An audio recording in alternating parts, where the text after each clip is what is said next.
ভীষণ জ্বর, গা পুড়ে যাচ্ছে। তুমি চিন্তা করো না মা, আমি তোমার জন্য ওষুধ নিয়ে আসবই। ওই পাহাড়ের চূড়ায় নাকি পাওয়া যায় জাদুকরি ওষুধি গাছ। আমাকে সেখানে যেতেই হবে, যত কষ্টই হোক আমি পারবো।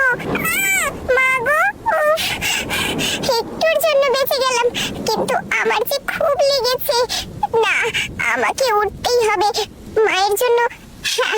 পেয়েছি, পেয়ে গেছি, এই তো সেই ওষুধি গাছ। এবার মা ঠিক সুস্থ হয়ে যাবে।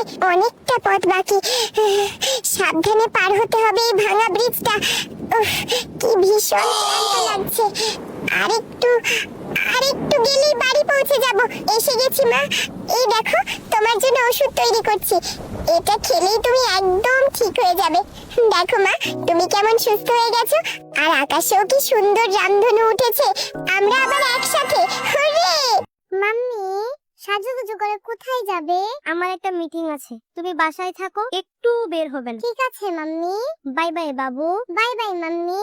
মায়ের মতো করে আজকে আমিও সাজুগুজু করব। ওরে, মায়ের কতগুলো মেকআপ। দেখি তো, ব্রাশ দিয়ে গালটা লাল টুকটুকে করে দিই। আরে বাহ, একটু লিপস্টিক দিয়ে দেখি তো। ওয়াও, আমাকে তো একেবারে নায়িকাদের মতো লাগতেছে। উফ, বাসায় থাকতে থাকতে একদম বোরিং লাগতেছে। একটা ট্যুর দিতে হবে, তাড়াতাড়ি জামা কাপড় গুছিয়ে নি। ওয়াও, বাংলাদেশের বিমানবন্দর তো অনেক সুন্দর। আরে কত বড় বড় বিমান। এই বিমানবালা আন্টি তো খুবই সুন্দর। আন্টি, আমার জন্য একটা কোল্ড ড্রিঙ্ক নিয়ে আসো। ওয়াও, আমি তো এখন মেঘের ভিতরে, কি মজা।